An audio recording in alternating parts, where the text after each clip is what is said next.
আসসালামু আলাইকুম ভিউয়ার্স, কেমন আছেন? আশা করি সবাই ভালো আছেন। তো আমি নাজমুল আপনাদের মাঝে হাজির হলাম আরও একটি নতুন টিউটোরিয়াল নিয়ে। তো আজকে আমি আপনাদের দেখাবো যে এই যে আমার হাতে একটা ছোট্ট একটা পিস দেখতে আছেন ট্যাপলুনের, কিভাবে বানাবেন সেটাই আজকের মূল আলোচ্য বিষয়। তো কম্পিউটারে যাওয়ার আগে আপনাদের কাছে একটা রিকোয়েস্ট, যদি এই 3D ড্রয়িং পাওয়ার মিলের কাজ আপনারা যদি শিখতে চান এবং যারা CNC মিলিং মেশিন চালান তাদের অবশ্যই এই কাজগুলো দরকার আছে। তো আপনারা যদি এসব কাজ শিখতে চান, এই ড্রয়িং শিখতে চান, তাহলে অবশ্যই আপনারা আমার এই উরা ধুরা টেক চ্যানেলটি সাবস্ক্রাইব করে রাখবেন এবং ঘন্টার বেল আইকনটি অন করে দেবেন, যাতে আমার পরবর্তী ভিডিও নোটিফিকেশন সবার আগে সর্বপ্রথম পেয়ে যান। তো আসুন আমরা আজকে বেশি কথা না বাড়িয়ে সরাসরি আমরা কম্পিউটারের স্ক্রিনে চলে যাই। তো সেখান থেকে দেখি কিভাবে আমরা আজকের এই ড্রয়িংটা বানাবো। এই আমার হাতে যেই স্যাম্পলটা দেখতে আছেন, তো লেটস গো।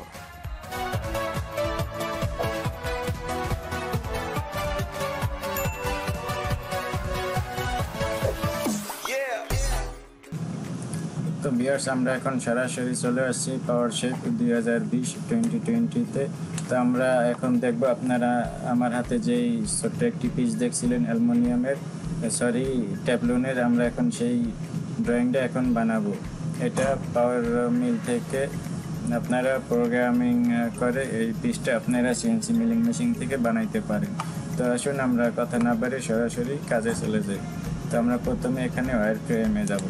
তো ফ্রেম থেকে এখানে যে লাইন আছে, লাইনের উপরে ক্লিক করলে প্রথমে আমরা সিঙ্গেল লাইন পেয়ে যাব। সিঙ্গেল লাইন নেওয়ার পরে আমরা কিবোর্ডে 0 থেকে কমান্ড বক্সে আমরা 0 এন্টার করব। এন্টার করলে আমাদের এখানে কার্সরটা 0-তে পিন হয়ে গেছে। তো আমরা এখন এখানে একটা লাইন সিলেক্ট করলাম।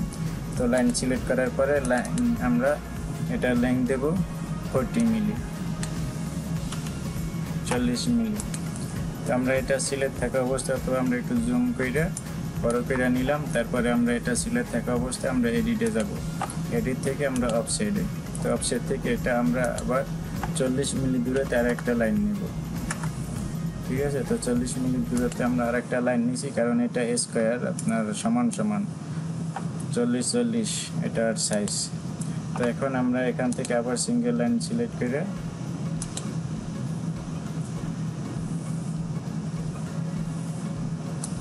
এটা আমরা এখানে রেখে দিলাম। ঠিক আছে, তো এটা এখানে রাখার পরে আবার এটা সিলেক্ট থাকা অবস্থায় অফসেট থেকে আমরা, যেহেতু আমাদের এই লাইনটা 40 মিলি লম্বায়, তো আমরা এখানে 20 মিলিতে সেন্টারে একটা লাইন নিয়ে নিতেছি, কারণ আমাদের কাজের জন্য।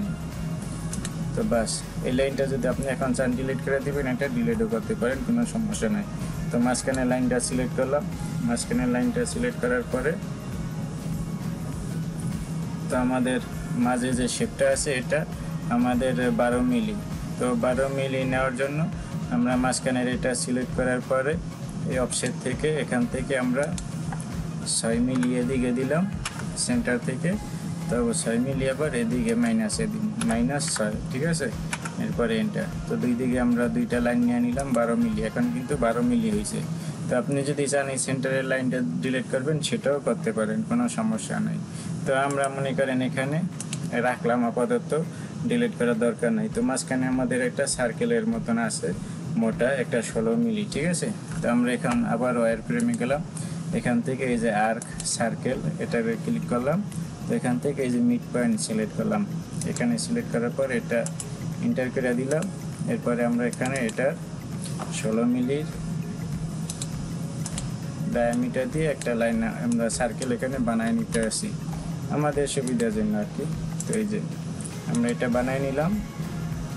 তো নেওয়ার পরে এটা কিন্তু এরকম বড়ই থাকবো, দাগের বাইরে গেছে তো কোনো সমস্যা নেই। ঠিক আছে, তো আমরা এটা মাঝখানের লাইনটা আমরা এখন ডিলিট করে দিতে পারি। মাঝখানের লাইনটা আমাদের আপাতত দরকার নেই, এটা আমরা এখন ডিলিট করে দিলাম।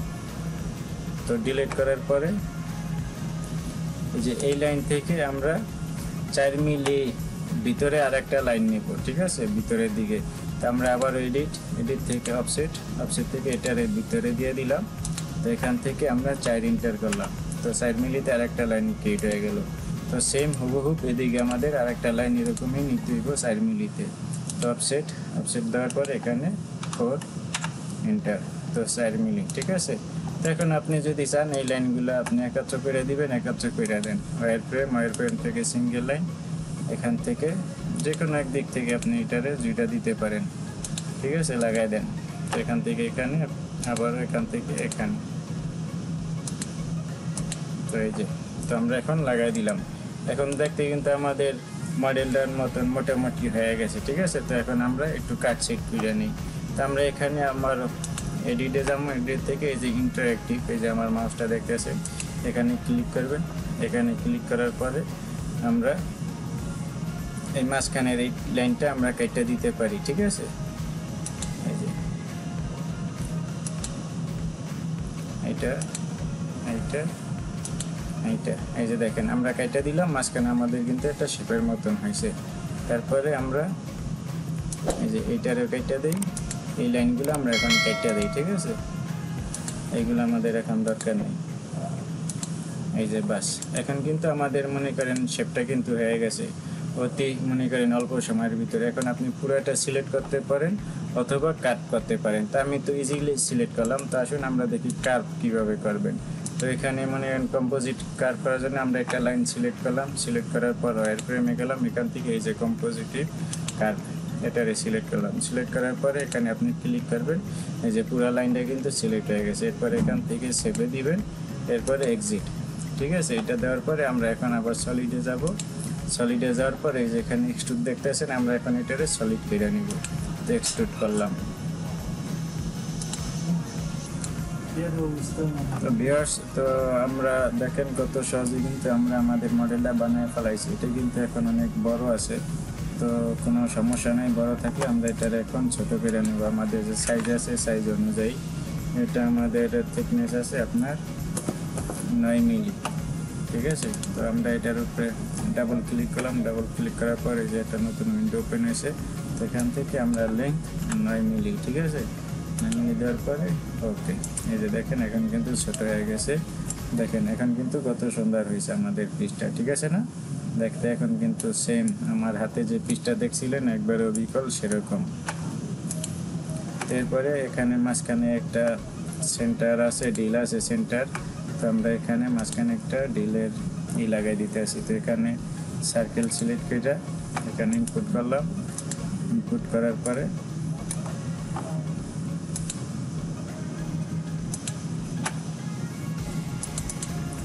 ডাবল ক্লিক করলাম। ডাবল ক্লিক করার পর এখান থেকে আমরা ডায়ামিটার দিই 4 মিলি, ঠিক আছে। 4 মিলির একটা হোল আছে এখানে। তো বাস, এটা সিলেক্ট থাকা অবস্থাতে আমরা এখানে সলিড থেকে এটা আমরা কাট করব, সলিড কাট। তো এটা আমরা দিয়ে দিব 9 মিলি, যেহেতু আমার মডেলের থিকনেস 9 মিলি। অ্যাপ্লাই, ওকে। তো এরপরে আমরা 3D বিউটি দেখে এই যে দেখেন এখন কিন্তু আমাদের এখানে কিন্তু একটা হোল হয়ে গেছে। তো এরপরে এদিকে দুইটা হোল আছে। তো আপনারা চাইলে এইগুলো মনে করেন লাগাইতে পারেন, অথবা পরবর্তীতে আপনারা মেশিনিং করার সময় ম্যানুয়াল আপনারা পুরা পিসে সেন্টার নিয়ে এদিক থেকে এদিকে সেন্টার কত, এদিক থেকে এদিকে সেন্টার কত, ওইভাবে কিন্তু করতে পারেন। তো আসুন আমরা, সমস্যা নেই, এদিকে আমরা এটা লাগাই দিই। একটু সময় আমাদের যাইব, ভিডিওটা একটু বড় হবে। তো আসুন আমরা এখানে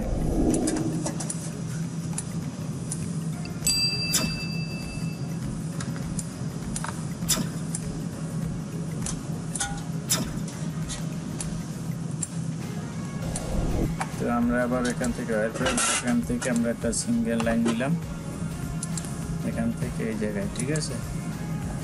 তো আর একটা লাইন নিই এখান থেকে এদিকে, কারণ এগুলো আমাদের সেন্টারের জন্য দরকার হইব। এই জন্য আমরা এডিটে গেলাম, এডিট থেকে এটা নিচের দিকে যাইতে আছে। তো কোনো সমস্যা নেই, যে এগুলো আপনি সিলেক্ট করবেন। এই যে XY ডিরেকশন আছে, এগুলো সিলেক্ট করবেন, তখন দেখবেন যে এটা কোন দিকে যায়। তো এখন আমাদের এটা কত, 4.5 সম্ভবত। তো 9/2, ঠিক আছে। এই যে মাঝখানে আমরা একটা লাইন নিয়ে নিলাম। তো নেওয়ার পরে বাস, এটা আমাদের সেন্টারের করার সুবিধার জন্য আমরা এই লাইনটা নিলাম। তো এই জায়গায় আমরা একটা সেন্টার দেব। এখান থেকে কত দূরে আমাদের লাইনটা, তো 5 মিলি, 6.5 মিলিতে আমাদের সেন্টার। তো আমরা এখানে ভিতরে আবার 6.5 মিটার, ঠিক আছে। এখানে আমাদের একটা হল হইব, আবার সেম এদিকে আর একটা আমাদের লাইন নিতে হইব। তো সেই জন্য আমরা ওয়্যার ফ্রেম থেকে লাইন থেকে এখানে সিলেক্ট, এরপরে এডিট থেকে অফসেট থেকে 6.5 6.5। ওদিকে যেরকম একটা লাইন দিয়েছি ঠিক এদিকেও এই লাইনগুলো আপনার নিয়ে নিতে হবে। এরপরে আমরা এখান থেকে আবার ওয়্যার ফ্রেম থেকে যে আর্ক সিলেক্ট করার পরে যেখানে সিলেক্ট করে দিলাম। তো এটার ডায়ামিটার হইব 3 মিলি। তো 3 মিলি নিলাম। তো এখানে আমরা আরেকটা সার্কেল দেব। তো এটাও ডাবল ক্লিক, এরপরে এখান থেকে ডায়ামিটার 3। ওকে, তো এটা সিলেক্ট থাকা অবস্থায় আমরা এখান থেকে সলিড থেকে আমরা কাট এখানে যাব। এখান থেকে আমরা 40 মিলি নিছি, কারণ ওই সাইডেও আছে। তো আমরা পুরো 40 মিলি থ্রু করে দিই, যাতে আমাদের একসাথে দুই দিকেই হয়, যে এখান থেকে উপর থেকে নিচ পর্যন্ত মনে করেন গেছে যায়। তো আমরা আবার এটা সিলেক্ট করলাম, এটা সিলেক্ট করার পরে এখানে আমরা কাট দিলাম। কাটের পরে এখানে আমরা 40 মিলি দিয়ে দিতে আসি, অ্যাপ্লাই। ওকে, এরপরে আমরা এখন এই লাইনগুলো ডিলিট করে দিতে আসি। আমরা যে লাইনগুলো নিয়েছিলাম সেগুলো ডিলিট করে দিতে আসি, আমাদের এই লাইনগুলো এখন দরকার নেই।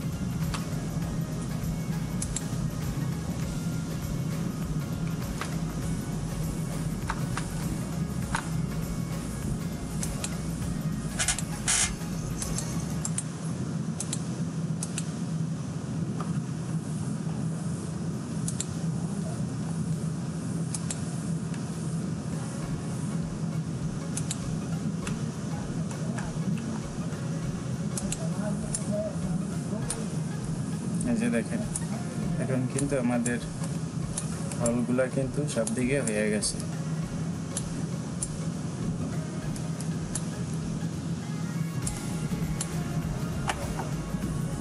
তো ভিউয়ার্স, এই ছিল আজকের ভিডিওটি। তো ভিডিওটি যদি ভালো লাগে অবশ্যই আপনারা শেয়ার করবেন। আর আপনারা যদি এগুলো প্র্যাকটিস করতে চান, তাহলে আপনাদের কাছে যদি এসব সফটওয়্যার থাকে, তাহলে অবশ্যই আপনারা এসব সফটওয়্যার থেকে আপনারা আমার এই সাইজ আমি যত দিয়েছি এই সাইজগুলো দেখে কিন্তু আপনারা প্র্যাকটিস করতে পারেন। তো আশা করি ভিডিওটি ভালো লাগছে। তো অবশ্যই আমার চ্যানেলটি সাবস্ক্রাইব করে রাখবেন, কারণ এরকম নতুন 3D ড্রয়িং পাওয়ার জন্য। আর এসব ড্রয়িং কিন্তু আপনার CNC মিলিং মেশিন চালানোর জন্য অবশ্যই আপনার এই ড্রয়িং করতে হবে, কারণ এরকম একটা পিস মডেল যে বানাইছি এটা একবারে হুবহু মেশিন, এরকম CNC মিলিং মেশিনে আপনারে বানাই দিব।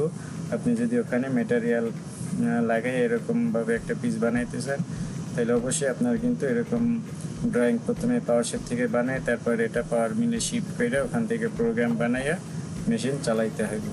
তো আশা করি অবশ্যই আমার চ্যানেলটি সাবস্ক্রাইব করবেন এবং ঘন্টার বেল আইকনটি অন করে দিবেন। আর ভিডিওটি ভালো লাগলে অবশ্যই ভিডিওতে একটি লাইক দিয়ে দিবেন।